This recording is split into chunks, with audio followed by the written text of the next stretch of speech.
everyone, you're watching The Last Word with me, Marya Shakil. Today, the Parliament's Ethics Committee witnessed fireworks. The drama at the Ethics panel meet where Mahua Moitra stormed out with opposition MPs earlier today. That drama is still continuing to play out.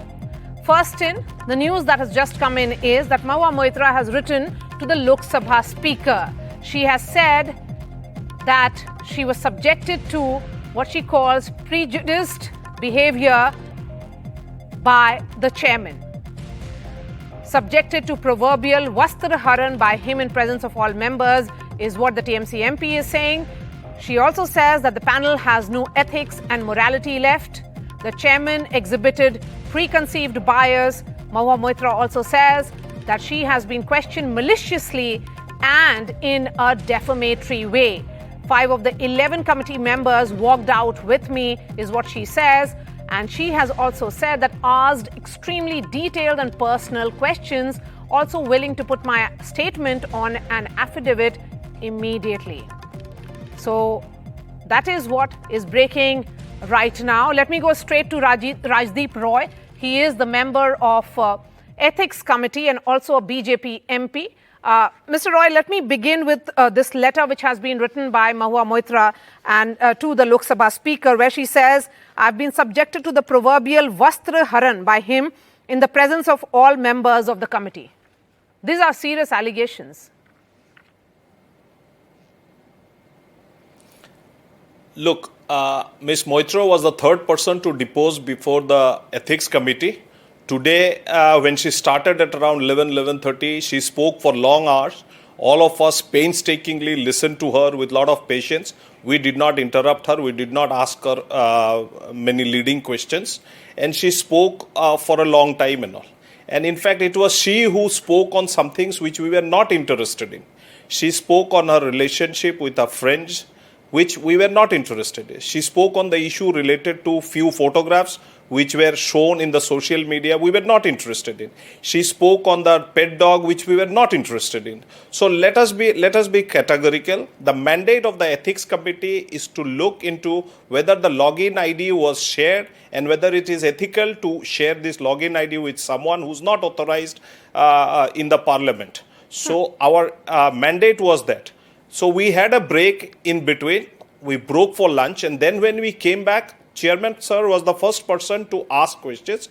When he was asking questions, initially Ms. Mahua Moitra was answering those questions. She could have, if she thought some of the questions were not appropriate, she could have avoided this question. She could have said pass, or you ask some. Those sort of similar, along the similar lines, the questions were asked to Mr. Jai Anant also by Mr. Reddy the other day. And he very aptly said, I have written in my affidavit, I will not answer more than that. So there are always two sides of a coin. You cannot be moral on one side and immoral on the other side. You know? But Mr. Roy, so there has to be an unbiased look into. Let me just finish now. So there has to be an unbiased look into the entire episode and all. Yes, that's the reason why we'll also have Congress MP and also a member of the ethics panel joining me shortly. But, she has gone on to say that the chairman exhibited preconceived bias by maliciously and clearly asking questions which were defamatory in nature. What was so defamatory that was she was subjected to in the Parliament Ethics Committee, of which you are a member? Look, we are all member of Parliament. We represent 10 to 15 to 20 lakh population.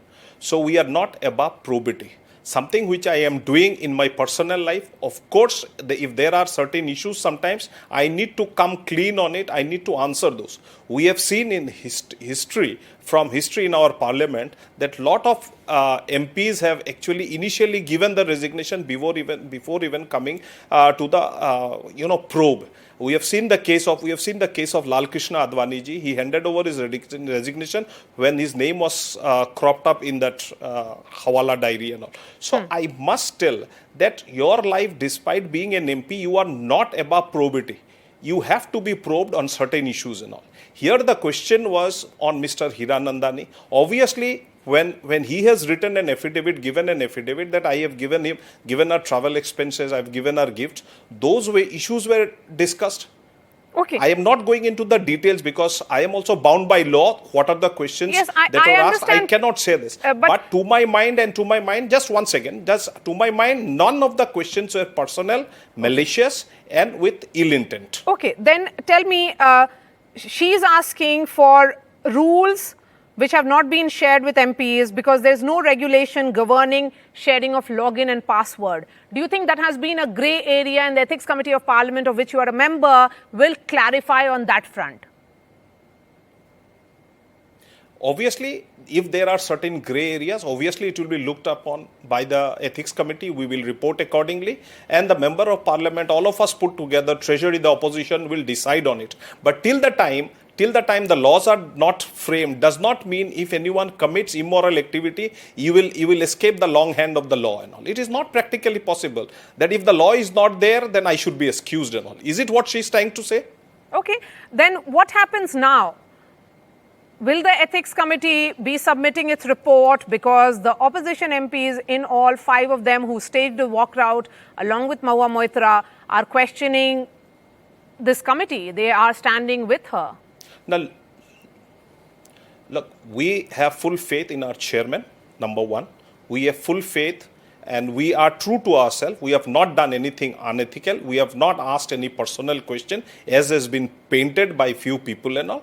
We, in fact, after they left also today, we sat for another half an hour or more than that. We discussed a lot of issues, maybe 1 hour also we sat after that. We discussed a lot of issues and we are deciding our next path of action, which is like probably we will sit another time and then frame a report which will be sent to the Speaker of the Lok Sabha. My last question, of course, is about will Mahua Moitra be allowed to cross-examine Mr.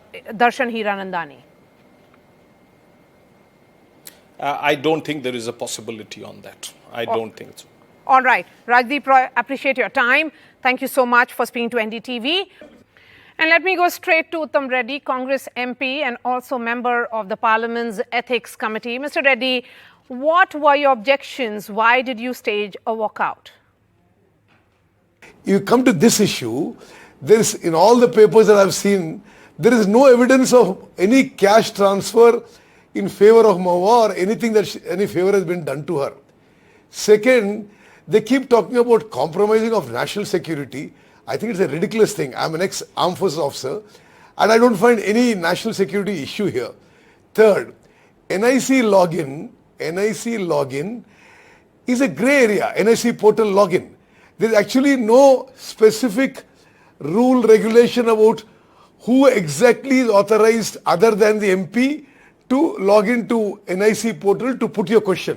I myself give to my PA to put the questions, but please remember there is a safeguard. The OTP comes on the mobile phone of the MP. So whether it's me or Mahua or anybody, somebody else is typing the question, but the final question, the OTP comes on the MP's phone. Only on the go-ahead of the MP is the question uploaded on the computer. So, these are the actualities and I sincerely don't believe that Mahua did anything wrong. Now, coming to the question or the view that has been shared by BJP MPs and also the chairman of this committee, Mr. Sonkar, that Mahua Moitra was not cooperative and that she lost her cool. No, I must tell you this, while I'm not authorized to speak exactly what happened in the committee meeting, okay, that's the norm of the parliamentary committees, but I can tell you very clearly, all of us opposition MPs found the chairman's persistent questioning on certain kind of personal issues very objectionable. You would say, why do you go to Dubai? Where do you stay? With whom? Whom do you speak on the phone? See, this is not appropriate for a parliamentary panel. There are only 2 things the parliamentary panel should address. They are saying cash for question scam. Was there any cash transfer? Was there any big gifts transfer?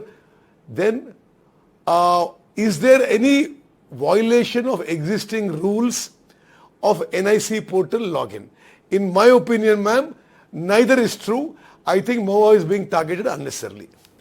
But Mr. Reddy, Mahua Moitra herself has said that this entire episode started with a relationship gone sour.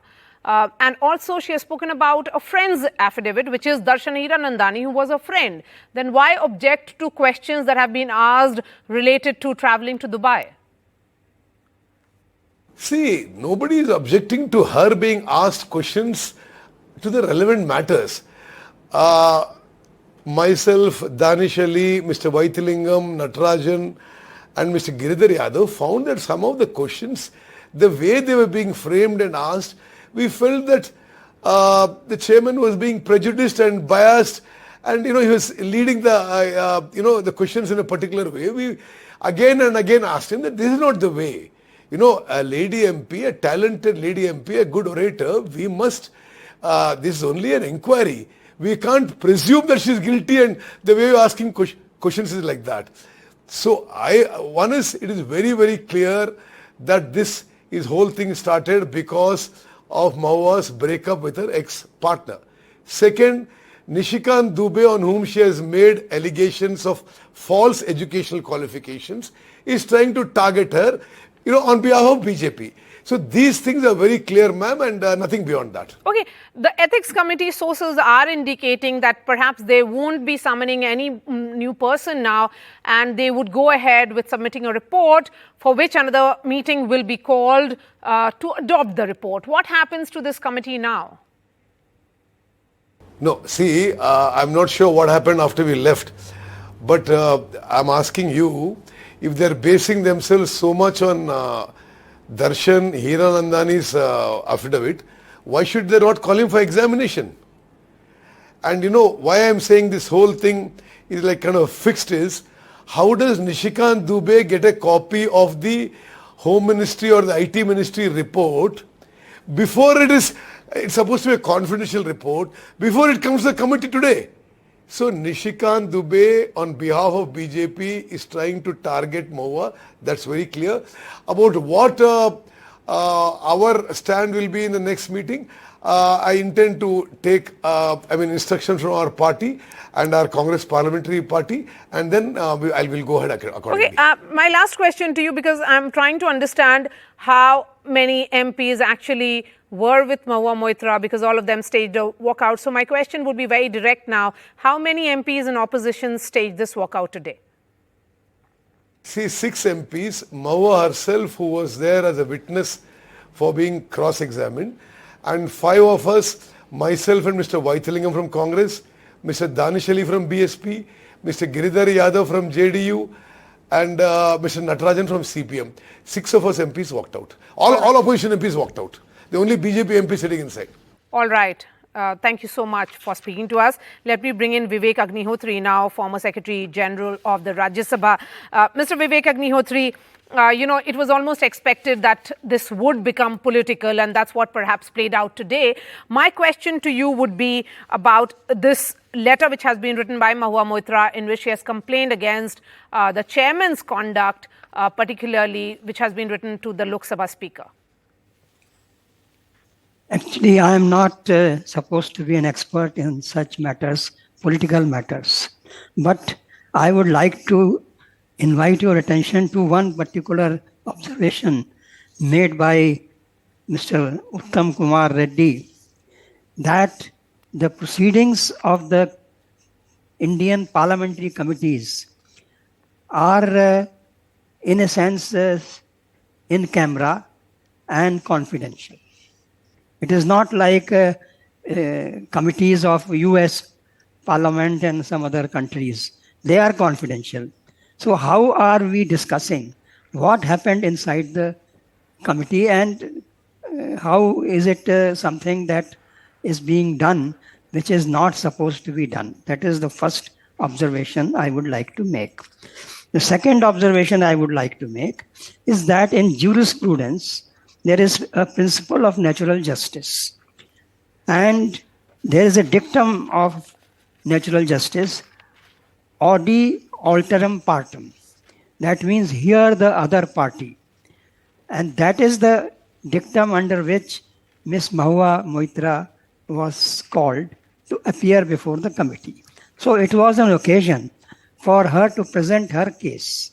That's about all.